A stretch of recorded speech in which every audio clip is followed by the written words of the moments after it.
السلام علیکم فرینڈس، آج ہم لوگ پڑھنے جا رہے ہیں قراقرم کا تاج محل کی ایپیسوڈ 4 اور اس کی رائٹر ہیں نمرہ احمد۔ اور ہم لوگوں نے بہت ساری نمرہ احمد کی تحریریں پڑھی ہوئی ہیں، تو میرے خیال میں کہ آپ سب لوگ ان کی تحریروں سے واقف ہوں گی کہ ان کی تحریر کیسی ہوتی ہے۔ مطلب ہر ایک موڑ پر ایک ٹریجک مومنٹ آتا ہے، اس کے علاوہ سسپینس بھی ہوتا ہے ان کی سٹوریز میں، اور ایک سبق بھی ہوتا ہے ہر کہانی میں۔ تو بس اسی کے لحاظ سے ہم لوگ اس کو سٹارٹ کرتے ہیں۔ 3 ایپیسوڈ ہو چکی ہیں، اگر بیک گراؤنڈ کی سٹوری جاننی ہے تو آپ لوگ وہ والی ایپیسوڈ جا کر سن سکتے ہیں۔ اس کے علاوہ تھوڑا سا میں آپ کو سپوائلر دیتی ہوں، وہ کچھ اس طریقے سے کہ یہ جو کہانی ہے نا، یہ جیسے کہ پڑھنے میں ہی پتہ چل رہا ہے نا کہ قراقرم کا تاج محل لائک پہاڑوں پر چلنے کی اور کوہ پیمائی کی، برفیلے پہاڑوں کی، اس طرح کی کہانی ہے۔ اسی کے ساتھ ساتھ ایک چھوٹی سی رومانٹک سی لو سٹوری بھی ہے۔ تو بس اب ہم لوگ اس کو سٹارٹ کرتے ہیں۔ تو ریڈی سیٹ گو۔ افق سوز احمد خیمے کا دروازہ کھول کر تیزی سے اندر داخل ہوا اور افق سے ترک میں کچھ کہنے ہی لگا تھا کہ پریشے کو دیکھنے پر فوراً پیچھے ہٹا۔ اس کے چہرے پر معذرت خواہانہ تاثرات درائے۔ وہ پیٹر کے سحر میں ایسی بری طرح جکڑی ہوئی تھی کہ یہ مداخلت اسے بری طرح کھلی۔ افق نے بھی قدرے اکتا کر اسے دیکھا، پھر دونوں کچھ دیر ترک میں بات کرتے رہے تو وہ اٹھا اور جیکٹ کی آستینوں پر چڑھاتے ہوئے بڑبڑاتے ہوئے خیمے سے باہر چلا گیا۔ ذرا ان پورٹرز کا جھگڑا نپٹا لوں، پتہ نہیں کیا مسئلہ ہے ان کو۔ اس کے جانے کے بعد احمد نے پھر سے پریشے سے معذرت کی۔ معاف کرنا ڈاکٹر، وہ پورٹرز میں جھگڑا ہو گیا تھا، افق اسے ہی نپٹانے گیا ہے۔ دراصل دفعتاً اس کی نگاہ اسکرین پر پڑی۔ وہ قدرے قریب آیا اور جس کرسی پر افق بیٹھا تھا اس کی پشت کو پکڑ کر قدرے جھک کر بغور اسکرین کو دیکھا۔ اچھا، تم پیٹر آنسر کھیل رہی ہو؟ کھیل رہی ہو؟ وہ بری طرح چونکی۔ ہاں، is it a great game? وہ سادہ انداز میں بولا۔ گیم؟ پریشے کے ذہن میں الارم سا بجا۔ احمد، ادھر میرے پاس آ کر بیٹھو اور مجھے شروع سے بتاؤ یہ کیسے کھیلتے ہیں۔ یہ تو بہت آسان ہے، وہ کھڑے کھڑے بتانے لگا۔ یہ دیکھو اسکرین پر 2 خانے بنے ہیں۔ پہلے خانے میں مجھے پتا ہے اس میں پیٹر آنسر می لکھنا ہے۔ نہیں، یہ تو نہیں لکھنا، اس میں تم نے فل سٹاپ دبا کر اصل جواب لکھنا ہے۔ فل سٹاپ دبا کر تم جو بھی لکھو گی اس جگہ اسکرین پر پیٹر پلس آنسر ہی لکھا آئے گا۔ پھر دوسرے خانے میں تم سوال لکھو اور انٹر کرو۔ جب تم نے اوپر والے باکس میں چھپا کر لکھا تھا وہ پیٹر کے جواب کے طور پر لکھا ہوا آئے گا۔ تو پھر پیٹر کون ہے؟ وہی جو بیٹھا ٹائپ کر رہا ہے۔ تمہارا مطلب ہے کہ جواب ٹائپ کرنے والا خود لکھتا ہے اور پیٹر کوئی نہیں ہے؟ وہ آہستہ سے بولی اور ابھی سے سمجھ آ رہا تھا۔ ہاں، اس سے بڑے بڑے لوگ بے وقوف بن جاتے ہیں۔ احمد کا انداز معصومیت بھری بے وقوفی سے لبریز تھا۔ ایسے تم کسے بنا رہی تھی؟ میں بن رہی تھی۔ اچھا، اس نشانے جھٹکے۔ افق اور جینک کا یہ مشغلہ ہے، جب بھی میرے پاس آتے ہیں ڈاکٹرز اور نرسوں کو گھیر گھار کر بے وقوف بناتے رہتے ہیں، انہیں ٹائپ نہیں کرنے دیتے اور کہتے ہیں ہمارے پیٹر سے تھوڑی جان پہچانے۔ پریشے نے فکرہ مکمل کیا۔ ہاں، بڑے عرصے تک ڈاکٹرز بے وقوف بنتے رہے، پھر انہیں پتا کیسے چلا؟ میں نے بتا دیا تھا، مجھے کیا پتا تھا کہ افق نے انہیں بے وقوف بنا رکھا ہے؟ وہ تو میں نے ڈاکٹر کو یہ ویب سائٹ کھولتے دیکھا تو سمجھا دیا۔ پیٹر آنسر کیسے کھیلتے ہیں؟ میری آنے کہتی ہے کہ کوئی کام کی بات ہو تو سب کو بتا دیا کرتے ہیں۔ میں نے اس ڈاکٹر کو بتایا، اس نے باقی سب کو بتا دیا، اور پھر وہ جھیم سا گیا۔ پھر افق اور جینک نے سخت سردی میں مجھے پول میں پھینک دیا اور مارا بھی بہت۔ پریشا ہنس دی۔ چلو آج تمہارا بدلہ لیتے ہیں، تم بس افق کو مت بتانا کہ تم نے مجھے بتا دیا۔ نو پرابلم، وہ شانے جھٹکتے ہوئے چلا گیا۔ افق تھوڑی دیر بعد آیا، اس کی ٹوپی اور جیکٹ پر برف کے ذرات پڑے تھے۔ اس نے جھاڑتے ہوئے کرسی سنبھالی اور بیٹھ گیا۔ یہ پورٹر بھی نا؟ خیر، ہم کہاں تھے؟ اس نے اسکرین کو دیکھا۔ تو وہ تم نے کیا کہا تھا؟ کون ہے وہ بڑے لاپرواہ سے انداز میں بولا۔ ابھی پتا چل جاتا ہے، تم اس سے اس کی ہائٹ اور آنکھوں کا رنگ پوچھو۔ اب وہ افق کی انگلیوں کی حرکت کو دیکھ رہی تھی۔ 6 انچ ہائٹ اور ہنی کلرڈ آئیز، پیٹر کا جواب آیا۔ بس میں سمجھ گئی یہ کس کی بات کر رہا ہے۔ 6'1" ہائٹ، ہنی کلرڈ آئیز اور کے پر نام ختم ہوتا ہے؟ بالکل ٹھیک، وہ خوشی سے بولی۔ اچھا، وہ حالے سے مسکرایا۔ پھر کون ہے؟ سیف الملوک۔ اور کون؟ افق کے لبوں سے مسکراہٹ غائب ہوئی۔ اس نے قدرے الجھ کر اسکرین اور پھر پریشے کو دیکھا۔ نہیں، سیف نہیں، یہ تو سیف ہی ہے، مجھے پتا تھا وہ مجھ سے محبت کرتا ہے، مگر اتنی زیادہ کرتا یہ نہیں علم تھا۔ اور کتنی کرتا ہوگا، ہے نا افق؟ نہیں نا، وہ جھنجھلایا۔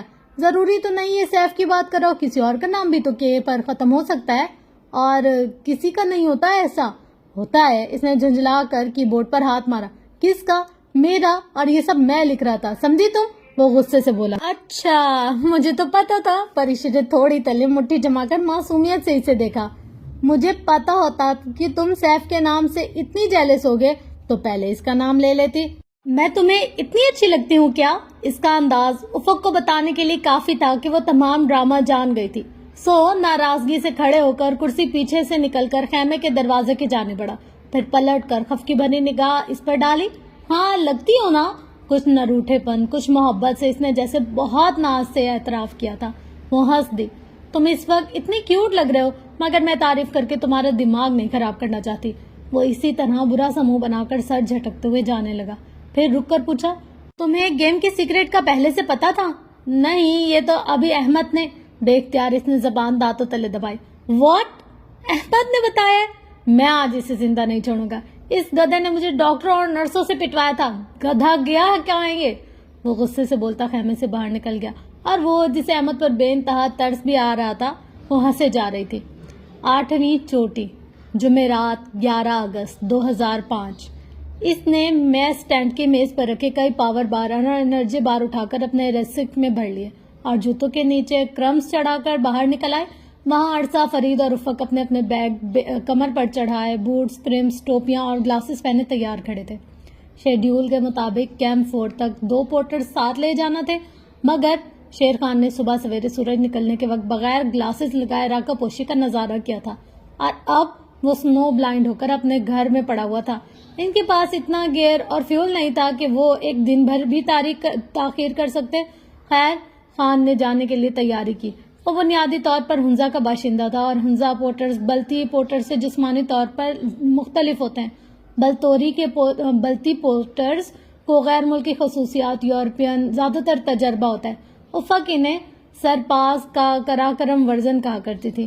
پورٹرز کو گلہریوں کے لیے بہت کچھ محفوظ کرنا پڑتا ہے، جس کے باعث یہ نہ چاہتے ہوئے بھی کوہ پیما ان بلندیوں پر جاتے ہیں۔ کوہ پیمائے جسے بعض لوگ پیسہ کمانے کے لیے کرتے ہیں اور بعض لوگ صرف شوق کے لیے۔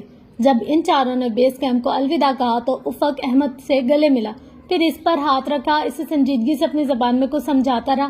احمد پہاڑ پر تقریباً 3 دن ان کے ہمراہ آیا تھا۔ اس دوران افق مسلسل اسے کسی لیڈر کی طرح ہدایت دیتا رہا، اور ازلی معصوم انداز میں تابعداری سے وہ سر ہلاتا رہا۔ پھر احمد چلا گیا تو افق اسے نیچے اترتے دیکھتا رہا، یہاں تک کہ وہ نگاہ سے غائب ہو گیا۔ پریشا اس کے ساتھ ہی کھڑی تھی۔ احمد غائب ہو گیا تو افق نے ایک آخری بار دور چھوٹے سے دکھائی دینے والے بیس کیمپ پر ڈالی نظر۔ میری خواہش ہے کہ ہم سب ان خیموں کو دیکھنے کے لیے زندہ رہیں، وہ بڑبڑائی۔ اس نے بہت خوف سے اوپر برو کے گلیشیئر کو دیکھا اور دل میں دعا کی کہ خدا کرے برو کو وہ بے دبے قدموں اس کی راجدھانی میں داخل ہو جائے۔ کاش برو سوتا رہے، وہ کبھی نہ جاگے، وہ اس کے تخت پر قدم رکھ کر زندہ سلامت واپس آ جائے۔ اس کی ہراساں صورت دیکھ کر وہ مسکرایا۔ فکر نہیں کرو، ہم راکا پوشی کو سر کر لیں گے، لوگ ہمیں گریٹ دعوت دیں گے۔ پریشا نے ایک نظر برف میں پیوست نوالد کی بیزوی سے کرمز کو دیکھا جو اس کے نیچے لگے تھے اور جس سے وہ برف پر پھسل نہیں سکتی تھی، اور سر جھٹک کر مسکرائے۔ اس سے قدرے کم ہوا؟ ہاں میں نے دیکھا تھا، دعوت کا سن کر تم نے بڑے حریصانہ انداز میں پوری آنکھیں نہیں دکھائی تھی۔ میری آنکھوں کو کچھ مت کہو، ترک لڑکیاں ان آنکھوں پر مرتی ہیں۔ ترک لڑکیوں کا ٹیسٹ اتنا خراب ہے، مجھے ان سے ہمدردی ہے۔ اچھا ابھی لڑو نہیں، ابھی لمبا سفر ساتھ کرنا ہے۔ افق نے اپنا بھاری دستانے والا ہاتھ بڑھایا، پریشا نے اس کا ہاتھ تھام لیا۔ اب اس نے خود کو قدرے محفوظ تصور کیا۔ وہ گرنے لگی تو اس نے اسے تھام لیا اور گرنے نہیں دیا۔ وہاں برف گدلی اور بے حد نرم تھی۔ سورج ذرا تیز چمکتا تو برف پگھلنے اور ٹپکنے لگتی۔ راکا پوشی سر کرنے کا بہترین وقت جولائی ہوتا ہے، اور وہ 1 مہینہ لیٹ ہو چکے تھے۔ اگست میں برف خراب حالت میں تھی۔ ایسی ہی برف قد کے ایک برفیلے میدان میں کیمپ 1 نصب تھا، جس میں 3 ٹینٹ لگائے گئے تھے۔ ایک کوہ پیمائی کا نظم و ضبط ہوتا ہے۔ کیمپ 1 تک وہ دوپہر تک پہنچ گئے۔ پہلی رات انہوں نے وہیں گزاری، دوسری صبح افق، فرید اور عرصہ کیمپ 2 تک کے راستے پر رسیاں لگانے کے لیے چڑھ گئے۔ افق کا ارادہ اوپر 1200 میٹر تک کا راستہ متعین کرنے کا تھا، اور آگے کیمپ 2 کے لیے کہیں مناسب جگہ ڈھونڈ کر وہاں خیمے بھی لگانے تھے۔ وہ سیمی اپائن سٹائل سے چڑھ رہے تھے، یعنی بعض جگہ رسیاں لگائی تھی اور بعض جگہ نہیں۔ پریشا اس روز خیمے میں ہی رک گئی تھی۔ اس کی الٹیٹیوڈ سکنس کم ہو رہی تھی اور بہت جلد اوپر جانے کے لیے وہ بڑھ بھی سکتی تھی۔ سو اپنی ایکومولیشن کو بالکل پرفیکٹ کرنے کے لیے اس نے وہیں رک کر ان کے لیے کھانا بنانے کی ذمہ داری لے لی۔ کچھ دور تک وہ ان کے ساتھ گئی عرصہ کے کندھے پر رسیوں کا گچھا تھا اور ہاتھ میں چند آئس اسکیوز اور پیٹوز۔ افق نے زمین پر بیٹھ کر ایک پیٹون ٹھوکا، پھر رسی کو اس سے جکڑا۔ یہ تمام کاروائی دیکھنا خاصا غیر دلچسپ لگا تھا، سو وہ واپس خیمے میں آ کر کھانے کی تیاری کرنے لگی۔ پریشے کو اپنی کوکنگ پر ناز تھا، اس کے ہاتھ میں ذائقہ بھی بہت تھا، سو ان تمام چیزوں سے جو وہ بطور خاص بریانی بنانے کے لیے لائی تھی، اس نے بڑے پیار اور محبت سے سندھی بریانی بنائی۔ شام تک وہ اس کام سے فارغ ہوئی، آگے تمام one add some hot water type کی یورپی چیزیں ہی کھانی تھی، سو آج بریانی کھا کر یقیناً افق کو اچھا لگے گا، یہی سوچ کر اس نے یہ بریانی بنائی تھی۔ کھانا ڈھک کر وہ باہر چلی آئی، وہاں ہر طرف سخت برف کے اوپر پاور سٹونز کی تہ چڑھی ہوئی تھی، 2-3 دن سے نئی برف نہیں گری تھی، اس لیے یہ برف پھیلی سی تھی۔ وہاں خیمے سے دور ایک بڑے گرینائٹ کے پتھر پر بیٹھ کر وہ اس پر بے حد خوشگوار موسم انجوائے کرنے لگے۔ راکا پوشی پر شام اتر رہی تھی، ہر سو ٹھنڈی میٹھی سی چھایا تھی۔ وہ پہاڑ کی جانب پیٹ کر کے کوہنیاں گھٹنوں پر جمائے، ہتھیلی تھوڑی تلے رکھے، خاموشی سے ان خوبصورت مناظر کو اپنی آنکھوں میں جذب کرتے ہوئے ڈیلی شام کے سیر میں ڈوبی تھی۔ خیموں کے باہر اس بے حد انتہا اور خوبصورت برفیلے میدان میں اس حد تک خاموشی تھی کہ گرنے سے بھی گونج پیدا ہوتی۔ وہاں کوئی بھی نہیں تھا، ارد گرد موجود تمام دیو ہیکل سیاہ اور سفید بالکل خاموشی سے پہاڑ اسے دیکھ رہے تھے۔ شام کے اس پہر وہ دنیا کا حسین ترین پہاڑ راجدھانی تھا، سارے کا سارا دبانی اس کا تھا۔ یوں لگتا تھا جیسے پاپا، پھپھو، سیف، نشا دوسری دنیا میں رہتے تھے، جہاں بلند و بانگ عمارتیں تھی، جہاں ٹریفک کا شور اور موسیقی کی آوازیں گونجتی تھی۔ یہ کوئی اور دنیا تھی جب اس دوسری دنیا کی رات شروع نہیں ہوئی تھی۔ پہاڑوں کی صبح ہو جاتی تھی، منہ اندھیرے کوہ پیما برف پر اپنے کلہاڑے مارتے ہوئے 8 کلومیٹر تک اوپر جانا شروع کر دیتے تھے، جس کی بلندی تک جانے کو ان کی روحیں مچلا کرتی تھیں۔ وہ 8 کلومیٹر دوسری دنیا میں گاڑی پر 8 منٹ میں طے ہو جاتے تھے، پہاڑوں پر مہینے ہوتے تھے۔ انسان کی فطرت ہے اور یہی جستجو انسان کو ان 8 میٹر کا سفر کرنے پر اکساتی ہے۔ وہ اسی طرح پتھر پر بیٹھی کتنی ہی دیر سوچتی رہی، کیا وہ سیف جیسے شخص کے ساتھ رہ سکتی تھی؟ انسان نہیں، ایک سٹاک ایکسچینج تھا جس کے سینے میں دل کی جگہ کیلکولیٹر نصب تھا۔ بغاوت کی سرشت میں نہیں تھی اس کی، مگر صرف ایک دفعہ وہ سیف سے متعلق اپنے تمام تحفظات پاپا کے سامنے رکھے گی ضرور۔ وہ ان کو افق سے ملوائے گی، ان کی آنکھوں سے رشتہ داروں کی اندھی محبت اتارنے کی کوشش ضرور کرے گی۔ وہ بدل رہی تھی، پہاڑ اسے تبدیل کر رہے تھے۔ وہ خودکشی نہیں کرنا چاہتی تھی، سو سیف سے منگنی ختم کرنے کا فیصلہ اس نے کر لیا تھا۔ وہ الجھنوں کے سرے تلاش کر کے انہیں سلجھانے لگی تھی، اور افق جس کی طرف سے اسے پہلے بے یقینی سی تھی، اب مکمل نہیں تو کسی حد تک یقین تھا۔ پیٹر آنسر کھیلتے کھیلتے اس نے اعتراف کیا تھا، محبت وہ تو عشق کرتا ہے، اور پھر اظہار، ہاں ہی لگتا ہونا۔ وہ ایک فکرہ اس کے اوپر نرم پھوار سا برسانے لگا، کتنا مان، اپنائیت اور محبت ہی اس ایک فکرے میں۔ ہاں، ایک بےقلی بھی تھی کہ وہ براہ راست اظہار کیوں نہیں کرتا تھا، 3 لفظ کیوں نہیں کہہ سکتا تھا۔ شاید کبھی اس نے حنادے کو یہ بات کہی ہو، پتہ نہیں ان کی محبت کی شادی تھی یا… یہ بات وہ افق سے نہیں پوچھ سکتی تھی۔ پھر اسے ایک دم خیال آیا، اس نے جھٹ اپنی پاکٹ سے ٹرانسیو نکالا، اس کا میکانزم بس 2 بٹن کا تھا۔ اس نے ٹرانسمٹ بٹن دبایا، تھوڑی دیر بعد احمد لائن پر تھا۔ Good afternoon from base camp doctor, کیسی ہو؟ احمد اس کی آواز سن کر خوش ہوا تھا۔ کیمپ 1 کے باہر برف پر بیٹھی ہوں، باقی سب روٹ فکس کرنے گئے، میں نے چاول بنائے ہیں، تم سناؤ بیس کیمپ کیسا ہے؟ تمہیں یاد کر رہا ہوں اور خاصا اداس ہے، یہ سب ٹریکرز اور پورٹرز سوائے شفالی کے جا چکے ہیں، میں بور ہو رہا تھا، اچھا کیا کال کر لیا۔ تمہاری ای میلز آئی ہوئی تھی، تم نے اپنا ای میل اور پاسورڈ میرے پورٹل پر محفوظ کر دیا تھا، مگر قسم لے لو میں نے کوئی ای میل نہیں کھولی۔ اوف، کر لو چیک اور میری طرف سے جواب لکھ لو۔ اور اسے ای میل کے جواب لکھوانے لگی، پھر قدرے سوچ کر بولی، احمد ایک بات پوچھوں؟ ہاں پوچھو ڈاکٹر، تمہاری بیماری… اوہو، ضروری تو نہیں میں تم سے میڈیکل کے متعلق کچھ پوچھوں، میں کچھ اور پوچھنا چاہ رہی تھی۔ پھر قدرے توقف سے بولی، تمہیں حنادے یاد ہے؟ کون حنادے؟ پریشے کو حیرت ہوئی، افق نے حنادے کو اپنی بیوی بتایا تھا، اور اس کا اتنا اچھا دوست اس بات سے لا علم تھا۔ افق کی بیوی حنادے؟ اچھا، میں سمجھا تم حوا کی بات کر رہی ہو، حضرت حوا کی، جن کو انگلش میں ایو اور ترک میں حنادے کہتے ہیں۔ پریشے کا دل سر پیٹ لینے کو چاہا، اپنا نہیں احمد کا۔ ہاں وہی، تمہیں یاد ہے کیسی تھی وہ؟ خوبصورت تھی۔ اور تم کیوں پوچھ رہی ہو؟